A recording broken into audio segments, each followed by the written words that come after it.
Ararat പർവ്വതനിരയിലാണ് Nuh നബിയുടെ കപ്പൽ നങ്കൂരമിട്ടത് എന്നാണല്ലോ ചരിത്രം. പക്ഷേ ഖുർആനിൽ നൂഹ് നബിയുടെ കപ്പൽ നങ്കൂരമിട്ടത് ജ്യോതി പർവ്വതനിരയിലാണ് എന്നാണല്ലോ പറയുന്നത്. അതൊരു അബദ്ധമല്ലേ? ഇത് കുറച്ച് സമയം വേണ്ട ഒരു ചോദ്യമാണ്. ഏതായിരുന്നാലും കുറച്ച് ചുരുക്കി പറയാം. അതായത് ചരിത്രത്തിൽ പറയുന്നത് അറാറത്ത് പർവ്വതത്തിലാണ് നൂഹ് നബിയുടെ കപ്പൽ നങ്കൂരമിട്ടത് എന്ന് ചരിത്രത്തിൽ പറയുന്നു. എന്നാൽ ജ്യോതി പർവ്വതത്തിലാണെന്നാണല്ലോ ഖുർആനുള്ളത്. അപ്പോൾ ഇത് തെറ്റാവൂലേ എന്നാണ് ചോദ്യം. ഈ ചരിത്രം തന്നെ എന്താ? നൂഹ് നബി പറഞ്ഞൊരു സംഭവം തന്നെ ഇല്ല, പ്രളയം എന്ന് പറഞ്ഞൊരു സംഗതി തന്നെ ഉണ്ടായിട്ടില്ല എന്നൊക്കെയാണ് ഇപ്പോൾ നാസ്തികരായ ആൾക്കാർ പറയുന്നത്. ചരിത്രാതീത കാലം എന്ന് പറയുന്ന കാലഘട്ടത്തിലാണ് ഇതൊക്കെ ഉണ്ടായിട്ടുള്ളത്. അപ്പോൾ പിന്നെ അറാറത്ത് പർവ്വതത്തിലാണ് ചരിത്രം എന്ന് പറയുന്നതിൽ ഒരു പന്തികേടുണ്ട്. അറാറത്ത് പർവ്വതത്തിലാണ് നങ്കൂരമിട്ടത് എന്ന് ഉൽപ്പത്തി പുസ്തകത്തിന്റെ 8-ാം അധ്യായത്തിന്റെ 4-ാമത്തെ വചനത്തിൽ പറയുന്നുണ്ട്. അപ്പൊ ബൈബിൾ പറഞ്ഞതുപോലെയല്ല ഖുർആൻ പറഞ്ഞത്. മറിച്ച് ഖുർആൻ പറഞ്ഞത് എന്ത് ചെയ്തു? അത് ജ്യോതി പർവ്വതത്തിലാണ് കപ്പൽ നങ്കൂരമിട്ടത് എന്നാണ്. ഇപ്പൊ ഇതിലേതാണ് ശരിയെന്നാണ് ചോദ്യത്തിന്റെ മറ്റൊരു തലം എന്ന് പറഞ്ഞാൽ, ഈ അറാറത്ത് പർവ്വതം എന്ന് പറയുന്നത് ആ പർവ്വതത്തിൽ കപ്പൽ നങ്കൂരമിട്ടു എന്ന് ബൈബിളിൽ കണ്ടതിന്റെ അടിസ്ഥാനത്തിൽ തുർക്കിയിലാണ് ഈ പർവ്വതം ഉള്ളത്. അവിടെ ഈ കപ്പലിന്റെ അവശിഷ്ടങ്ങൾ ഉണ്ടാകുമെന്ന് കരുതി ഒരുപാട് ഗവേഷണങ്ങൾ നടന്നിട്ടുണ്ട് എന്ന് നമ്മൾ മനസ്സിലാക്കണം. 1829 ഫ്രെഡറിക് പാരറ്റ് എന്ന് പറയുന്ന ഒരാൾ, അദ്ദേഹം ഒരു ഫിലോസഫർ ആയിരുന്നു. അദ്ദേഹം യൂണിവേഴ്സിറ്റി ഓഫ് ഡാർഫാം എന്ന് പറയുന്ന ആ യൂണിവേഴ്സിറ്റിയിലെ ഫിലോസഫി വിഭാഗത്തിന്റെ തലവനായിരുന്നു. അദ്ദേഹം അതേക്കുറിച്ച് ഗവേഷണം നടത്തുന്നതിന്റെ ഭാഗമായി അറാറത്ത് പർവ്വതത്തിൽ പോയി. അവിടെ ചെന്ന് നോക്കിയപ്പോൾ അവിടെ 300 അടി ആഴത്തിൽ ഐസ് മൂടിക്കിടക്കുകയാണ്. അതുകൊണ്ട് അവിടെ ഒരു അന്വേഷണം നടത്താൻ കഴിയാതെ അദ്ദേഹം തിരിച്ചു പോരുകയാണ് ചെയ്തത്. 1876 പിന്നീട് ജെയിംസ് ബ്രൈ എന്ന് പറയുന്ന ആൾ, അദ്ദേഹം ഒരു ഹിസ്റ്റോറിയനാണ്, ഓക്സ്ഫോർഡ് യൂണിവേഴ്സിറ്റിയിലെ ഹിസ്റ്ററി വിഭാഗത്തിന്റെ തലവനായിരുന്നു. അദ്ദേഹം ഇതുപോലൊരു അന്വേഷണം നടത്തിയിട്ട് അദ്ദേഹത്തിനും അവിടെ ഒന്നും കണ്ടെത്താൻ സാധിച്ചില്ല. ഇതുപോലെയുള്ള പ്രയാസം കൊണ്ട് അദ്ദേഹം തിരിച്ചു പോന്നു. 1982 ജെയിംസ് ഇർവിൻ എന്ന് പറയുന്ന ഒരു ശാസ്ത്രജ്ഞനാണ് പിന്നീട് യാത്ര നടത്തിയത്. അദ്ദേഹം അതിന്റെ ഉച്ചിയിലെത്തി. പക്ഷെ അവിടെ അദ്ദേഹം വീണുപോയി, അദ്ദേഹത്തിന്റെ ശരീരത്തിന് പരിക്കേറ്റു. അങ്ങനെ അദ്ദേഹം നിരാശനായി തിരിച്ചു പോരുകയാണ് ഉണ്ടായത്. 1983 പിറ്റേ വർഷവും അദ്ദേഹം തന്നെ പോയി. കാരണം ഈ പരാജയം പറ്റൂല എന്ന് കരുതി അദ്ദേഹം പോയി. പക്ഷേ അദ്ദേഹത്തിന് അപ്പോഴും കണ്ടെത്താൻ സാധിച്ചില്ല. അദ്ദേഹം ഇതിനേക്കാൾ നല്ലത് വല്ല ചന്ദ്രനിൽ നടക്കുകയായിരിക്കും എന്ന് പറഞ്ഞ് നിരാശയോടെ അദ്ദേഹം തിരിച്ചു പോരുകയാണ് ഉണ്ടായത്. ഇങ്ങനെ ഡസൻ കണക്കിന് അന്വേഷണങ്ങൾ അറാറത്ത് പർവ്വതത്തിൽ ഈ സാധനം ഉണ്ട് എന്ന് കരുതിയിട്ട് അവർ നടത്തിയിട്ടുണ്ട്. 1997 അമേരിക്കൻ ഗവൺമെന്റ് അവിടുത്തെ ചിത്രങ്ങൾ എടുത്തുകൊണ്ട് പ്രദർശിപ്പിക്കുകയുണ്ടായി. ആ ചിത്രങ്ങൾ ഇങ്ങനെ നോക്കിയപ്പോൾ എന്തോ ഒന്ന് അതിൻ്റെ ഉള്ളിലുണ്ട് എന്നൊരു തോന്നൽ ഉണ്ടായി. അങ്ങനെ പക്ഷെ അതിന് ശാസ്ത്രജ്ഞന്മാർ കൊടുത്തപ്പോൾ ശാസ്ത്രജ്ഞന്മാർ പറഞ്ഞു അത് കപ്പലാകാൻ യാതൊരു സാധ്യതയില്ല. വിദഗ്ധർ പറഞ്ഞു അത് കപ്പലൊന്നും അല്ല എന്ന് പറഞ്ഞു. പിന്നീട് മിക് ഗിവേൺ എന്ന് പറയുന്ന ഒരു ടീം ഇത് ഏറ്റെടുക്കുകയും അദ്ദേഹം സാറ്റലൈറ്റ് ചിത്രങ്ങൾ എടുക്കുകയും ചെയ്തു. ഈ സാറ്റലൈറ്റ് ചിത്രങ്ങൾ എടുത്തിട്ടും അവർക്ക് കൃത്യമായി എന്തെങ്കിലും ഒന്നും കണ്ടുപിടിക്കാൻ സാധിച്ചില്ല.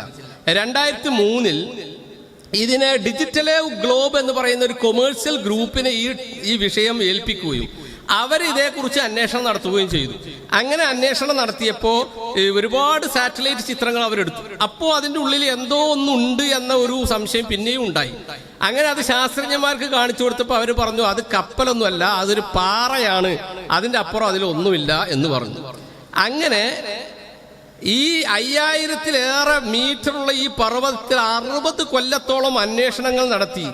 എത്രത്തോളം പറഞ്ഞാൽ വില്യം സ്നോഹ് എന്ന് പറയുന്ന ആള് 4 പ്രാവശ്യം അവിടെ പോയി ഗവേഷണം നടത്തിയിട്ട് അവസാനം അയാൾ പറഞ്ഞു ഇവിടെ ഒരു കപ്പലുമില്ല, ഇല്ല സ്ഥലത്ത് തെരഞ്ഞാലല്ലേ കിട്ടുള്ളൂ, ഇവിടെ ഇല്ല, അതുകൊണ്ട് നമ്മൾ ഇവിടെ തെരഞ്ഞെടുത്ത് കാര്യമില്ല എന്ന് പറഞ്ഞ് അവർ അന്വേഷണം അവസാനിപ്പിച്ചു.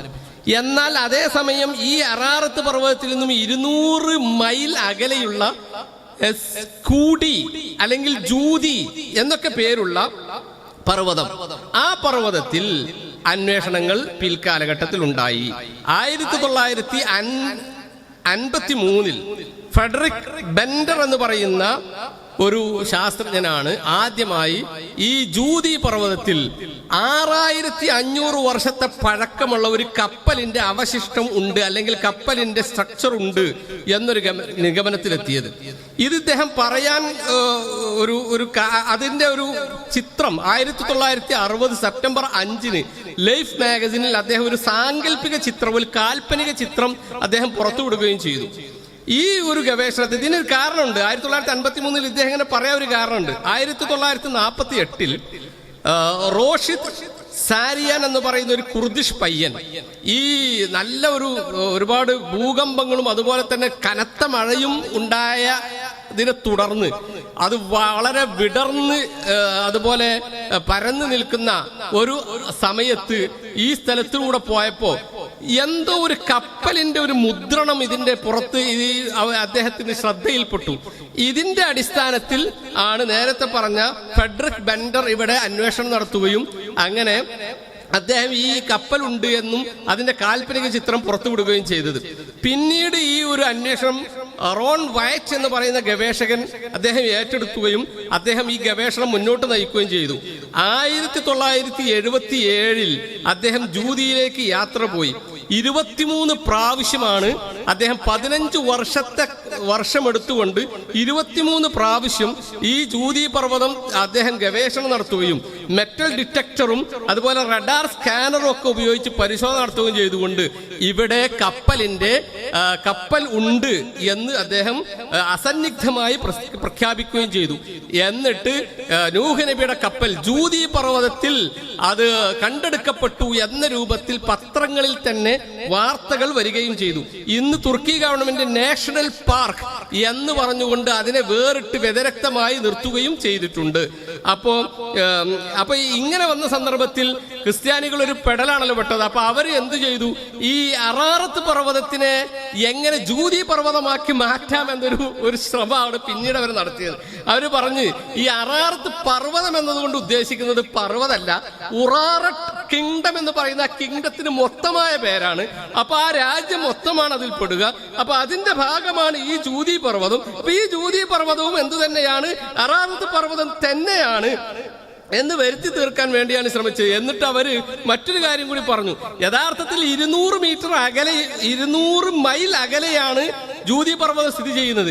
അവരതിനെ ഒരു 14-20 മൈൽ അകലെയാണ് അവ സ്ഥിതി ചെയ്യുന്നത്, വളരെ അടുത്താണ് എന്ന രൂപത്തിൽ വരെ പ്രചരിപ്പിക്കാനുള്ള ശ്രമങ്ങൾ നടത്തി എന്നാണ് നമുക്ക് ചരിത്രത്തിൽ മനസ്സിലാവുക. അപ്പോൾ ചുരുക്കി പറഞ്ഞാൽ ഖുർആൻ ബൈബിളിൽ അബദ്ധമായി വന്നു പോയ, അല്ലെങ്കിൽ ഇവര് പറയുന്ന ഇത് നമ്മൾ സ്വീകരിക്കുകയാണെങ്കിൽ മൊത്തത്തിൽ പറഞ്ഞു പോയ ഒരു സംഗതിയെ വളരെ കൃത്യമായി തഹ്ദീദായി വളരെ ഭംഗിയായി വിശുദ്ധ ഖുർആൻ പറയുകയാണ് ചെയ്തത്.